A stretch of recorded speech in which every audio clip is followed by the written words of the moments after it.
Dear student, आज मैं आपके लिए जो टॉपिक लेकर के आया हूँ वह टॉपिक है पैमाने के ह्रासमान प्रतिफल यानी डिक्रीजिंग रिटर्न्स टू स्केल। देखिए, पैमाने के जो ह्रासमान प्रतिफल हैं, इसके अंतर्गत जब कोई फर्म साधनों की अधिक मात्रा का अगर उपयोग करती है तो उसका जो उत्पादन है उस उत्पादन का विस्तार होता है और इस स्थिति में अंततः पैमाने के हमें घटते हुए प्रतिफल प्राप्त होते हैं। आप फिर से एक बार देखें कि जब कोई फर्म साधनों की अधिक मात्रा का प्रयोग करके अपने उत्पादन का विस्तार करती है तो अंततः पैमाने के घटते प्रतिफल प्राप्त होते हैं। कुछ अर्थशास्त्रियों का मानना यह है कि एक स्थिर साधन है जहां अन्य साधनों को बढ़ाया जा सकता है या अन्य साधनों को बढ़ाया जाना संभव है, लेकिन उद्यमकर्ता को बढ़ाया जाना असंभव है क्योंकि वह एक ही रहता है। इस विचार के अनुसार पैमाने के जो बढ़ते हुए प्रतिफल हैं वह प्रतिफल परिवर्तनशील अनुपात के नियम का एक विशेष प्रकार है। अर्थात इस स्थिति में एक बिंदु के पश्चात पैमाने के हमें घटते हुए प्रतिफल प्राप्त होते हैं क्योंकि अन्य साधनों के या अन्य साधनों की बढ़ती हुई मात्रा एक स्थिर उद्यमकर्ता द्वारा प्रयोग की जाती है। पैमाने के बढ़ते, लेकिन यहाँ पैमाने के घटते हुए प्रतिफल हैं। तो जब पैमाने के घटते हुए प्रतिफल का एक सबसे बड़ा कारण यह होता है कि उत्पादन में प्रबंध, समन्वय तथा नियंत्रण संबंधी बड़ी कठिनाइयों का उत्पन्न हो जाना होता है। मैंने आपके समक्ष यह रेखा चित्र का निर्माण किया हुआ है और इस रेखा चित्र में आप देख रहे हैं कि बिंदु E के पश्चात पैमाने के घटते हुए प्रतिफल प्राप्त होते हैं क्योंकि EF greater than DE greater than FG greater than EF होता है। अतः अलग अलग उत्पादन फलन सदा विभिन्न प्रकार के पैमाने के प्रतिफल को प्रकट नहीं करते हैं। प्रायः एक ही उत्पादन फलन में पैमाने के बढ़ते प्रतिफल, पैमाने के स्थिर प्रतिफल, पैमाने के घटते हुए प्रतिफल यानी हमें 3 अवस्थाएं इसमें प्राप्त होती हैं। रेखा चित्र से मैंने यह स्पष्ट किया है कि प्रारंभ में क्या हुआ, प्रारंभ में बिंदु A से C तक यानी A से C तक का जो मार्ग है, यहाँ पैमाने के वर्धमान प्रतिफल प्राप्त होते हैं। C से E बिंदु तक देखेंगे, इसके बीच पैमाने के हमें स्थिर प्रतिफल प्राप्त हुए हैं और E बिंदु के बाद G बिंदु तक आप देखेंगे, यहाँ पैमाने के हमें घटते हुए प्रतिफल प्राप्त हो रहे हैं। फिर बात यह आती है कि जो पैमाने के प्रतिफल हैं, ये पैमाने के जो प्रतिफल हैं हमें घटते हुए प्रतिफल क्यों प्राप्त होते हैं, और इसका मैंने आपको कारण बताया कि अगर कोई भी उपभोक्ता अपने साधनों में लगातार अगर विस्तार करता चला जाता है तो एक स्थिति के बाद में वहाँ पैमाने के हमें घटते हुए प्रतिफल प्राप्त होंगे। नेक्स्ट पॉइंट इसके अंतर्गत आता है वह यह है कि पैमाने के स्थिर प्रतिफल तथा परिवर्तनशील साधन के सीमांत उत्पादन क्या है। तो यहां देखिए, यानी constant returns to scale and marginal product of a variable factor. पैमाने के जो स्थिर प्रतिफल हैं और पैमाने के परिवर्तनशील साधन के सीमांत उत्पादन के अंतर्गत पैमाने के प्रतिफल तथा पैमाने के परिवर्तनशील साधन की सीमांत उत्पादकता में महत्वपूर्ण संबंध होता है। और यहाँ जो महत्वपूर्ण संबंध होता है वह महत्वपूर्ण संबंध क्या है? यहाँ अध्ययन करने से एक बात स्पष्ट होती है कि जो पैमाने के प्रतिफल हैं वह स्थिर रहने, वर्धमान तथा ह्रासमान होने पर क्या परिवर्तनशील साधन की सीमांत उत्पादकता घटती है अथवा बढ़ती है, हमें इस बात का अध्ययन करना है। तो देखिए यहाँ क्या है, इसके लिए मैं आपके समक्ष एक रेखा चित्र का निर्माण कर रहा हूं, उससे आप इसे स्पष्ट कर लेंगे कि क्या स्थितियां बनती हैं। देखिए,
देखिए, मैंने आपके समक्ष एक रेखा चित्र का निर्माण किया है और इस रेखा चित्र में आप देख रहे हैं कि पैमाने के जो स्थिर प्रतिफल हैं उनके अंतर्गत क्या है, परिवर्तनशील साधन की जो सीमांत उत्पादकता है, वह सीमांत उत्पादकता महत्वपूर्ण क्यों है, इसका हम अध्ययन करने के लिए मैंने आपके समक्ष एक रेखा चित्र का निर्माण किया है। और उस रेखा चित्र में 3 स्थितियां पैदा होती हैं। इसमें सबसे पहले पैमाने के जो प्रतिफल हैं वह स्थिर रहने, दूसरी स्थिति है पैमाने के प्रतिफल वर्धमान की स्थिति, और तीसरा पैमाने के जो प्रतिफल हैं वह घटते क्यों हैं। इसके लिए मैंने आपके समक्ष जो रेखा चित्र का निर्माण किया है, इस रेखा चित्र में 3 समोत्पाद वक्रों को मैंने लिया है और उनमें तीनों के जो समोत्पाद वक्र हैं उनमें जो उत्पादन की मात्राएं हैं वह मात्रा 100, 200 और 300 हैं तथा ये 100, 200, 300 इकाइयों को दर्शाते हैं।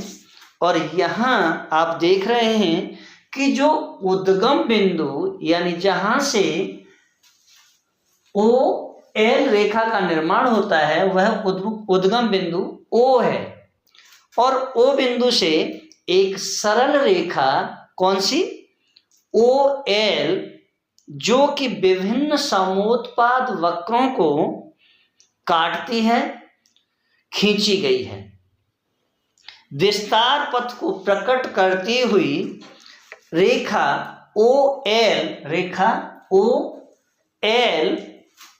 से पैमाने के जो प्रतिफल हैं उन प्रतिफल में जाने जाते हैं, यानी जो पैमाने के प्रतिफल हैं वह OL रेखा से जाने जाते हैं। चूंकि यहाँ पैमाने के स्थिर प्रतिफल की कल्पना की गई है और जब हम पैमाने के प्रतिफल की कल्पना करते हैं तो जो P और Q बिंदु हैं, P और Q तथा Q और R 2 बिंदु हैं, यानी PQQR बराबर हैं।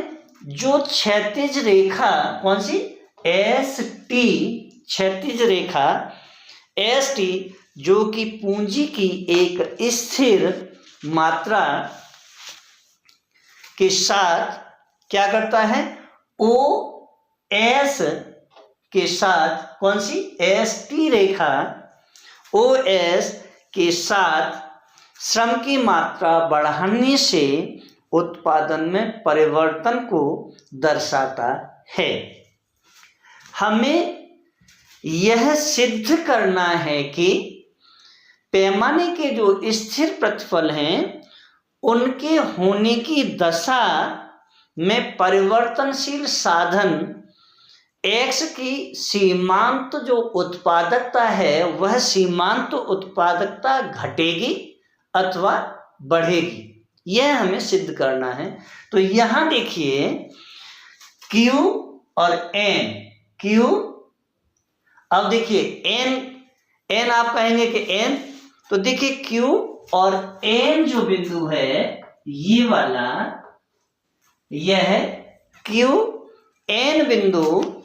अब देखिए एक चीज और आ जाती है कि M और Q, अब M कहाँ है, तो देखिए M हमने कहाँ लिया है, ये लिया है M और Q, Q और N। तो यहाँ QN जो दूरी है वह दूरी MQ की अपेक्षा अधिक है। इसका अर्थ यह है कि पैमाने के जो स्थिर प्रतिफल हैं वह स्थिर प्रतिफल होने पर उत्पादन मात्रा में समान वृद्धि होती है, या समान वृद्धि लाने के लिए परिवर्तनशील साधन श्रम की पूंजी की स्थिर मात्रा के साथ अधिक इकाइयों का प्रयोग करना पड़ेगा। PQ और QR, PQQR क्या होता है यहाँ, पी क्यू और क्यू आर बराबर होने की स्थिति में यह सिद्ध करना होता है कि क्यू एन की जो दूरी है, किसकी, क्यू और एन की दूरी किससे, एम क्यू से अधिक है। फिर बात यह आती है कि क्यू एन और एम क्यू से अधिक होने का अर्थ क्या है। तो देखिए, क्यू एन और एम क्यू की दूरी का अधिक होने का तात्पर्य यह है कि श्रमिकों की जो मात्रा है वह मात्रा बढ़ाने पर पूंजी की जो मात्रा, जिसे हम ओ एस से रिप्रेजेंट किया है, पूंजी की मात्रा ओ एस स्थिर रहती है, इसमें कोई परिवर्तन नहीं हुआ है। अब जब इसमें कोई परिवर्तन नहीं होता है, स्थिर रहती है, तो श्रमिकों की जो सीमांत उत्पादकता है वह क्या होता है, घट जाती है। क्या होता है, श्रमिकों की सीमांत उत्पादकता घटती है। अब देखिए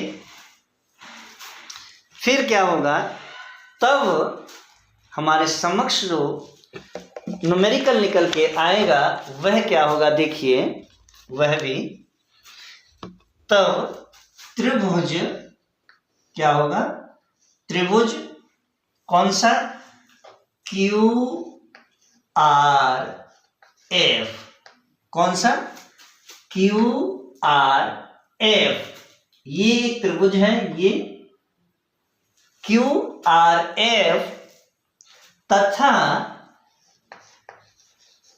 त्रिभुज, और देखिए क्या होगा, क्यू पी ई, क्यू और पी और ई, यानी क्यू पी और ई, ये वाला क्यू पी ई में क्या होगा, क्यू आर इजिकल टू क्या हो जाएगा, क्यू आर इजिकल टू होगा पी क्यू के, किसके, पी क्यू। यह पैमाने के स्थिर प्रतिफल का कारण है। अब देखिए नेक्स्ट क्या होगा, जब कोण, अब देखिए यहां कोण देख लेते हैं, कोण क्या है, कोण Q R F, Q R F यानी क्यू आर एफ, ये वाला कोण लेते हैं तो क्या होता है, इक्वल टू ये हो जाता है, किसके बराबर हो जाता है, कोण किसके बराबर होगा, क्यू पी और ई के, किसके, क्यू पी ई के बराबर होगा। क्यू आर एफ यानी आर क्यू एफ किसके बराबर होगा, क्यू पी ई के।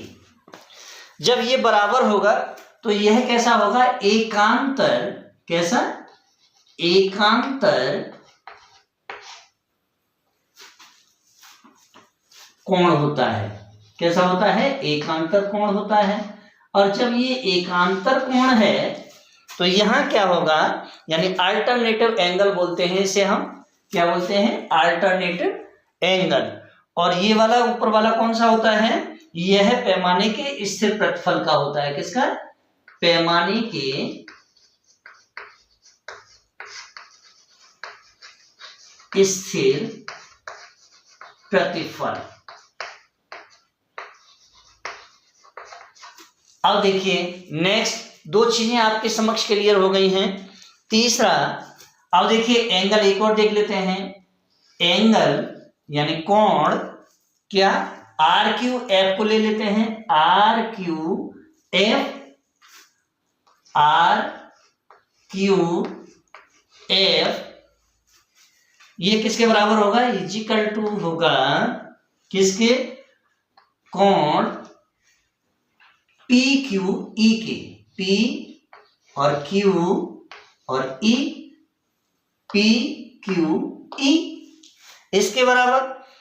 तो ये कैसा होगा, शीर्ष सम्मुख कोण बोलते हैं इसे। कौन सा बोलते हैं, शीर्ष सम्मुख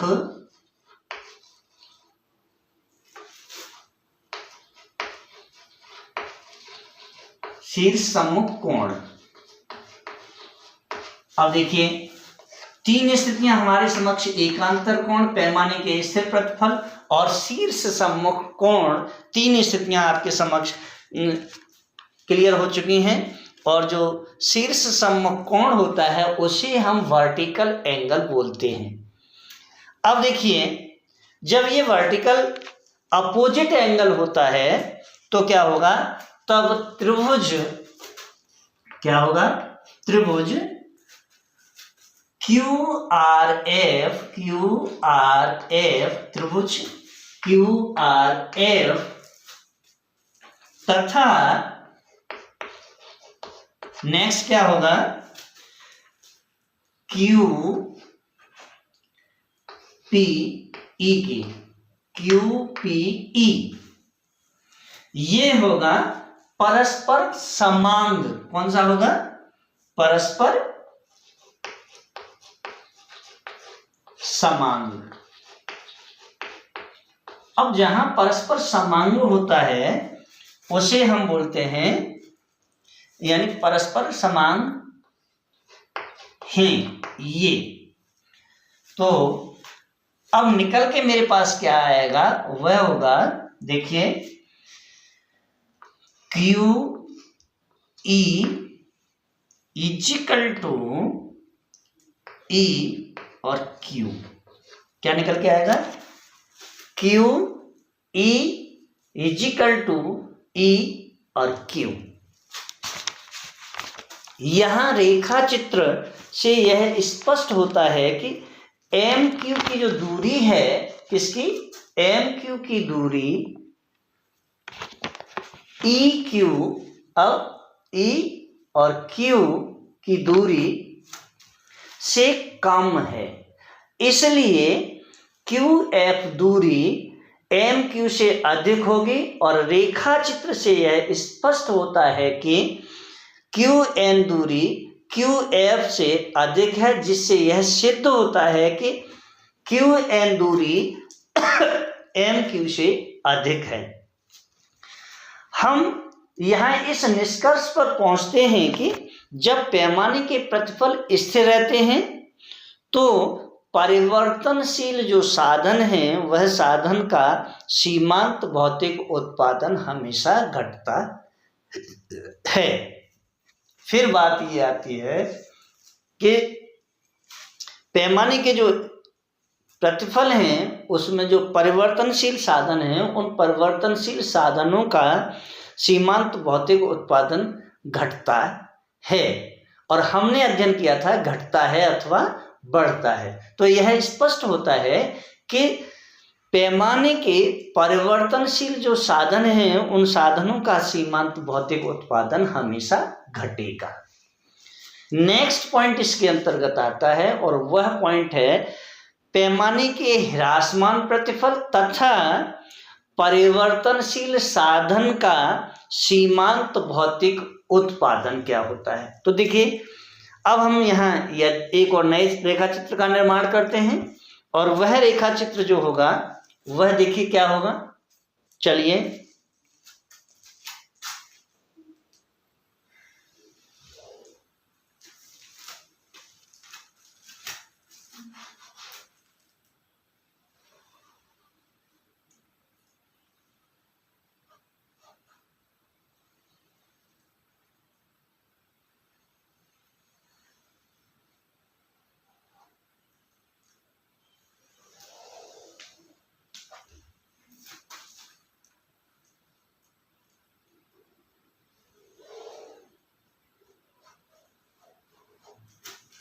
अब देखिए सबसे पहले हमें यह समझना है कि पैमाने के ह्रासमान प्रतिफल तथा परिवर्तनशील साधन का जो सीमांत भौतिक उत्पादन है वह क्या होता है। तो जब पैमाने के प्रतिफल घटते हैं तो परिवर्तनशील साधन का सीमांत भौतिक उत्पादन यानी MPP मार्जिनल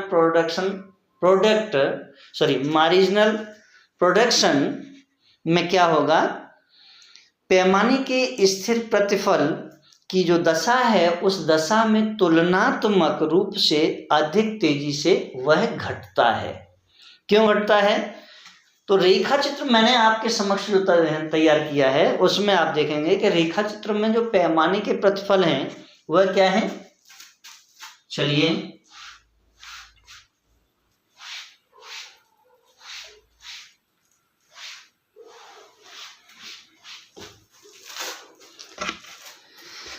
रेखा चित्र में पैमाने के प्रतिफल घट रहे हैं क्योंकि QR दूरी, कौन सी QR दूरी किससे, वो है PQ से अधिक है।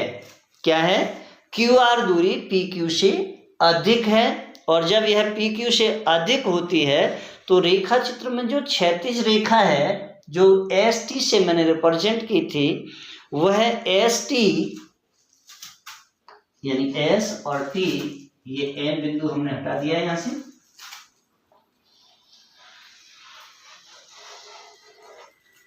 ST में क्या होगा,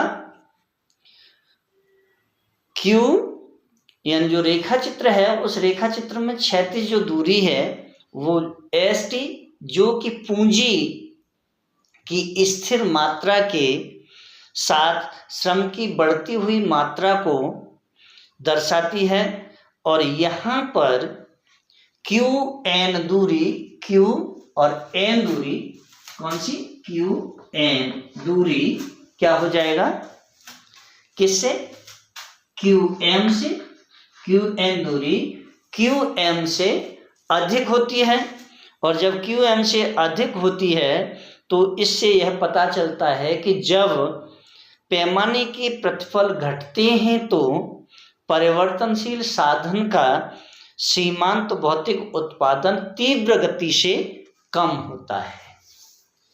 फिर बात यह आती है कि जब तीव्र गति से कम हो जाता है तो फिर आगे की स्थितियां क्या बनती हैं। अब आगे की स्थिति को जानने के लिए नेक्स्ट जो हमारे पास पॉइंट है वह है पैमाने के वर्धमान प्रतिफल तथा परिवर्तनशील साधन का सीमांत भौतिक उत्पाद। यहां देखिए सीमांत भौतिक उत्पाद क्या है, जब पैमाने के वर्धमान प्रतिफल प्राप्त होते हैं तो परिवर्तनशील साधन का सीमांत भौतिक उत्पादन में परिवर्तन होता है और जब सीमांत भौतिक उत्पादन में परिवर्तन होता है तो रेखा चित्र में पैमाने के जो वर्धमान प्रतिफल के कारण रेखा क्या हो जाएगा, Q और L, QL पर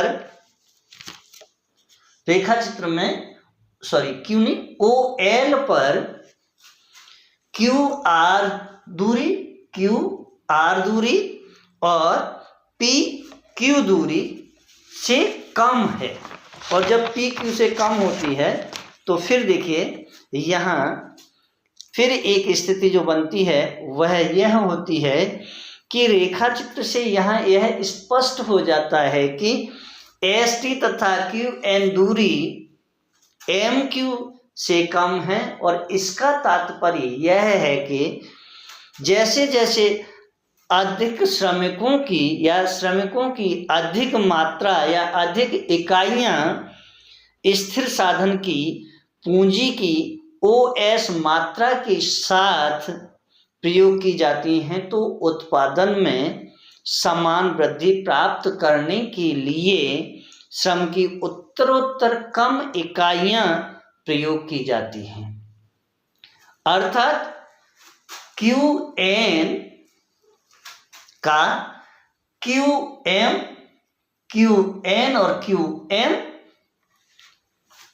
क्या होगा, QN की तुलना में कम होने का अर्थ यह है कि परिवर्तनशील साधन यानी जो श्रम है वह श्रम का प्रयोग बढ़ाने पर उसका जो सीमांत भौतिक उत्पादन है वह बढ़ रहा है। और रेखा चित्र से स्पष्ट होता है कि पैमाने के प्रतिफल बड़ी तीव्र गति से बढ़ रहे हैं। इससे यह निष्कर्ष निकलता है कि जब पैमाने के प्रतिफल में तीव्र गति से वृद्धि हो रही होती है तो परिवर्तनशील साधन का उपयोग बढ़ाने पर उसका सीमांत प्रतिफल बढ़ता है, किंतु जब पैमाने के प्रतिफल धीमी गति से बढ़ते हैं तो परिवर्तनशील साधन का स्थिर साधन के साथ उपयोग बढ़ाने पर क्या होगा, उसका सीमांत भौतिक उत्पादन घटेगा। और इस स्थिति में ह्रासमान सीमांत प्रतिफल का नियम या पैमाने के वर्धमान प्रतिफल की दशा में भी लागू होगा। फिर बात यह आती है कि इस प्रकार अगर हम देखें तो पैमाने के वर्धमान प्रतिफल की दशा में परिवर्तनशील साधन का सीमांत भौतिक उत्पादन बढ़ भी सकता है और घट भी सकता है। यह इस बात पर निर्भर करता है कि क्या पैमाने के प्रतिफल तीव्र या धीमी गति से बढ़ रहे हैं या नहीं। नेक्स्ट पॉइंट इसके अंतर्गत आता है और वह पॉइंट है पैमाने के स्थिर प्रतिफल तथा परिवर्तनशील साधन के सीमांत उत्पादन का गणितीय रूप। अब जो गणितीय विश्लेषण करते हैं तो इसके लिए ये जो भी टॉपिक है, इस टॉपिक को मैं नेक्स्ट आपके समक्ष अगले वीडियो में लेकर के आऊँगा। और इसके साथ ही अगर आपको मेरा वीडियो अच्छा लगा हो तो वीडियो को लाइक करें, शेयर करें, कमेंट करें, बेल आइकन का बटन अवश्य दबाएं, साथ ही सब्सक्राइब करना ना भूलें। धन्यवाद।